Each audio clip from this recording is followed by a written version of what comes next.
For those of you who don't know me, my name is Craig Uplinger, and I've been a school teacher for a long time, and for nearly as long, just a minute, I'll just put it here.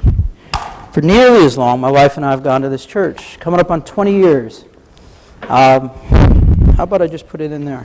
All right. For nearly 20 years, and it was only, 3-4 months ago, we became covenant missionaries.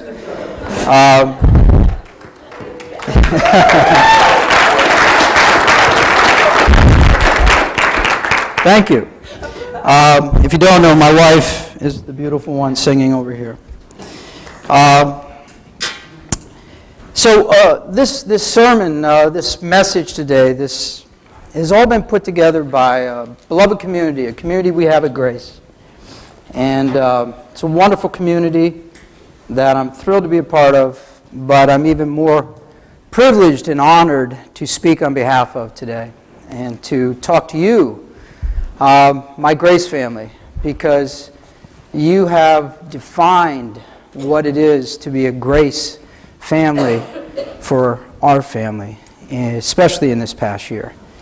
So we thank you and we love you, and it's a privilege to talk to you today. I also want to take a moment to just acknowledge my parents who have passed on. But they truly are the individuals who loved me enough to protect me from a culture of hate. So I could have lenses of love on when I would see my mom and my dad, and then I would see my wife and my children. So I just hope they're able to see this today. All of it. So, I'm going to start in the Old Testament book of Micah, which to me is a fascinating book, because the entire book is written in the language of a court hearing. And in chapter 6, which we'll be reading from today, the defendants are the nation of Israel, and the charge against them is that they've broken their covenant with God. Witnesses are the hills and the mountains and the earth that have seen the original covenant. And God, He's the prosecutor, and in some sense the judge. Micah acts as sort of a narrator, and he calls the court to order. And then God invites the people of Israel to state their charges against him. And there's nothing. There's silence. So God brings his charges against Israel. Verse 3. Oh, my people, what have I done to you? What have I done to make you tired of me? Answer me. For I brought you out of Egypt. I redeemed you from slavery. I brought you Moses and Aaron and Miriam to help you. Don't you remember, my people? After God gives other examples of his faithfulness, the people finally respond. What can we bring you, Lord? Should we bring you burnt offerings? Maybe we should bow before you, God, with the offers of yearling calves. Maybe 10,000 rams or 10,000 rivers of olive oil. Should we sacrifice our firstborn children to you to pay for our sins? And the response is simple, but it's given, it seems, with great pain. No. Oh, people, no. The Lord has told you what is good, what is required of you. Do what is right. Love mercy. Walk humbly with your God. Do what is right. Love mercy. Walk humbly. Do. Love. Walk. These are simple instructions. But carrying them out, either as individuals or as nations, is far more difficult. The people of Israel had either forgotten these instructions, or they had turned their attention to other things and placed them behind. And when God responds and reminds them of this, you can almost feel the disappointment, the exasperation, the sadness in his words. Oh, my people, I told you what is good. Have you forgotten? This morning I want to apply those words from Micah to another nation that seems to have forgotten. And I want to enlist the help of Dr. Martin Luther King. Dr. King gave a sermon on February 28th, 1954 in Detroit, Michigan. It's called Rediscovering Lost Values. And in this sermon, 65 years ago, he said things that have such great application today, and in some ways, I think, more application today. Dr. King began his sermon with an observation that I think we can all relate to. There is something wrong with our world, something fundamentally and basically wrong. King wondered if the wrong in the world is maybe we just don't know enough. But he said that can't be it. Because he said in terms of knowledge, we know more facts than anybody ever has in human history. And how much truer that is today. We have our computer and the Google search bar. We have our phones and home smart devices. We can type or speak any question and get instant answers. So no. What's wrong with the world can't be that we don't know enough. And if you doubt me, just ask Siri or Alexa. And I'm sure in some lifeless and semi-creepy voice, it will tell you that that is so.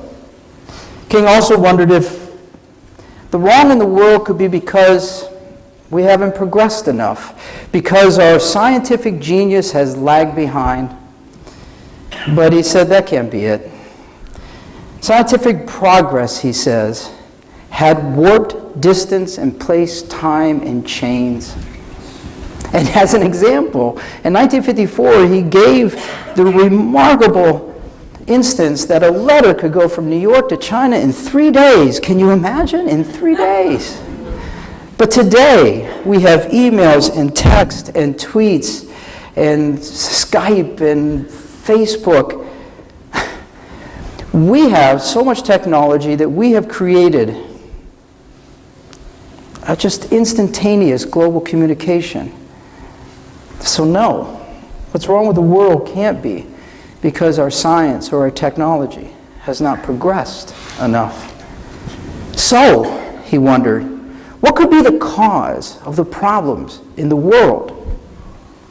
And this morning, I want to invite you to honestly, sincerely entertain, consider his argument. The trouble, he said, is not that we don't know enough. The trouble is not that we haven't progressed enough. The trouble is that we are not good enough. We haven't learned, or maybe we're just forgetting, how to be just and honest and kind and true and loving. King observed that the means by which we live have outdistanced the spiritual ends for which we live. And that because of our scientific genius, we have made the world a neighborhood, but our moral genius has failed to make that neighborhood a brotherhood.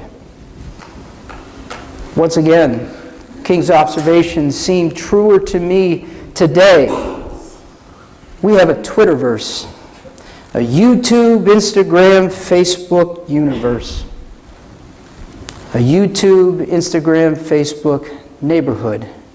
And it seems to me like it can be a pretty rough and mean neighborhood with too little brotherhood and too little love. More than ever, We have to acknowledge the tension that exists in our lives between our scientific genius and our moral genius, between our surging scientific genius and our failing moral genius. We continually adopt new technologies into our life every month, every day, it seems. And these technologies often come with instructions. And we like to read the instructions, or at least some of us do. And we read the instructions because we're told that this technology will improve our lives. It will make us better. It will make our lives easier. But it seems that with each new advancement we accept into our lives, we have less and less interest in the instructions on how to be more just and honest, kind and true and loving. So where do you find those instructions?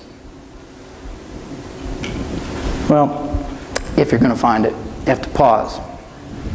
You have to put down the technology for a moment. You have to stop surging forward. You have to go backwards. The second chapter of Luke tells a great story where Jesus went with his parents to a Passover festival in Jerusalem. After the celebration was over, Joseph and Mary started home to Nazareth. They assumed Jesus was with them, maybe walking with the other travelers, going back home. But that evening they looked for him and they didn't see him. They looked for him everywhere and they didn't see him. So they immediately started to go back to Jerusalem, where they found him 3 days later, talking to religious leaders. Now, first of all, that story is amazing.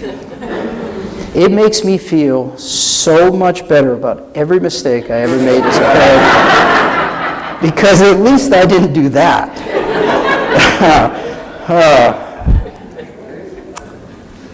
But more importantly, there is a great moral to that story that we can all use, parents or not.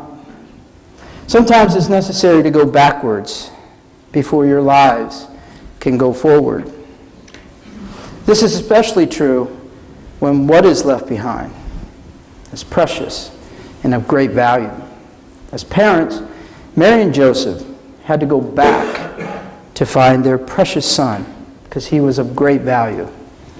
As Christ followers, do we value our precious Lord as much as they valued their precious son?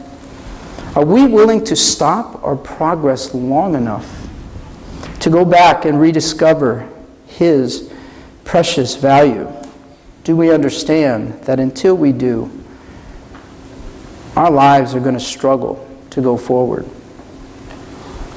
This morning, I just want to share maybe two of those values. There's more. But two of those precious values that we seem to have left behind. The first is worded in the negative. The second is worded in the positive. And for the first, I want to use Dr. King's words. I'll start with his words, but then I'll update them a little bit. Some things are right and some things are wrong. Eternally so, absolutely so. It's wrong to hate.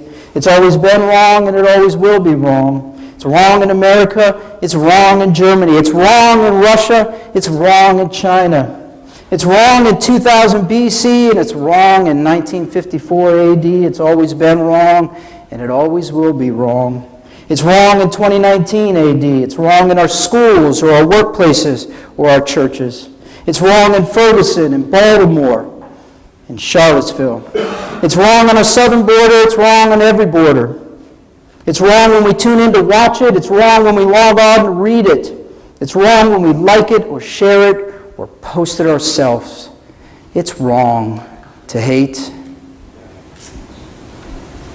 But you may say, hate's all around me. It's in every conversation. And you might be right. But that doesn't change what's right and what's true. You see, hate was all around Christ all his life. From the time he was an infant, and Joseph and Mary had to take him and become migrants because they were going to execute every single child under the age of 2, to the time that he hung on the cross, where he said, Lord, forgive them, for they know not what they do. Christ understood intimately man's capacity to hate. And this is his precious lesson to us. Forgive it. Because only then can you see the precious, positive, powerful value of love. Everything I read about Christ's life is love. And his words on the value could not be clearer. Christ gave us 3 commandments that incorporate every other commandment and make us children of God. Love your God with all your heart and all your soul and all your mind. Love your neighbor as yourself, and love your enemy, and pray for those who persecute them. This is the instruction manual for moral genius. Love your God. Love your neighbor. Love your enemy. Pray for him. Love. Love. Love. And pray. And, like most instruction manuals, it comes with a warning, caution. Don't hate. So, if these instructions are so clear, why is hate all around us? Why does it fill the world? Why is there so little love in both our world and our nation's world? I don't have an answer to that. Sorry. I'm not a prophet like Micah. I'm not a great man like Dr. King. But with their help, I'll offer a few suggestions this morning, or a few observations. First, King explains that leaving precious values behind is not a conscious process. Joseph and Mary didn't consciously leave Jesus behind. They were distracted in investing their thoughts in other things. Likewise with us. We didn't wake up as a nation and say, so long, God. We got to go now. We're going to leave you behind and your precious lessons on love and hate. It's a more gradual and unconscious process.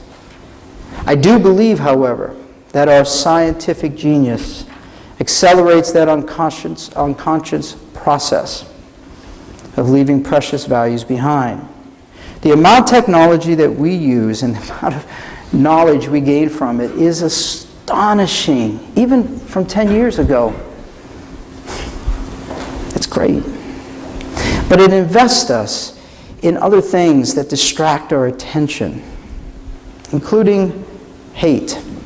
And I think it works like this. If there is bad in the evil or evil in the world, we know about it now. Social media brings the bad and the evil of the world very close to us. It creates in us anxiety and fear. And then that fear creates a desire for certainty. And the desire for certainty leads to judgment. Who's right? Who's wrong? And then the judgment leads to division. Who am I with? Who am I against? And then all of a sudden, you suddenly find yourself stepping in with both feet into an argument of hate. You step gently, but you don't realize it's quicksand.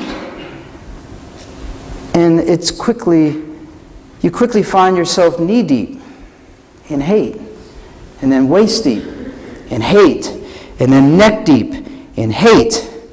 And all around you are arguments of hate about young black men or older white men, about brown immigrants or white nationalists, about policemen or protesters, hate about kneeling football players or proud patriots, hate about devout Muslims or Orthodox Jews or evangelical Christians, hate about the lazy poor or the obscenely rich, hate about the liberal or the Democrat, hate about the conservative or the Republican.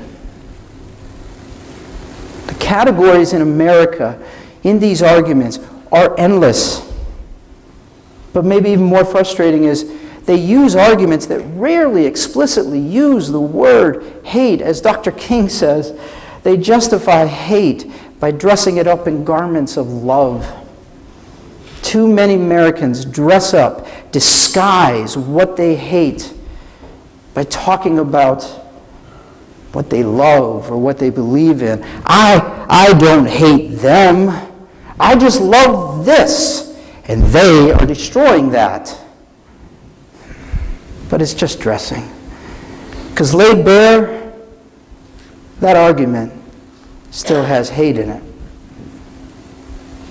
And then you're knee deep, and then you're waist deep, and then you're neck deep. We have to acknowledge that in America, it has become common practice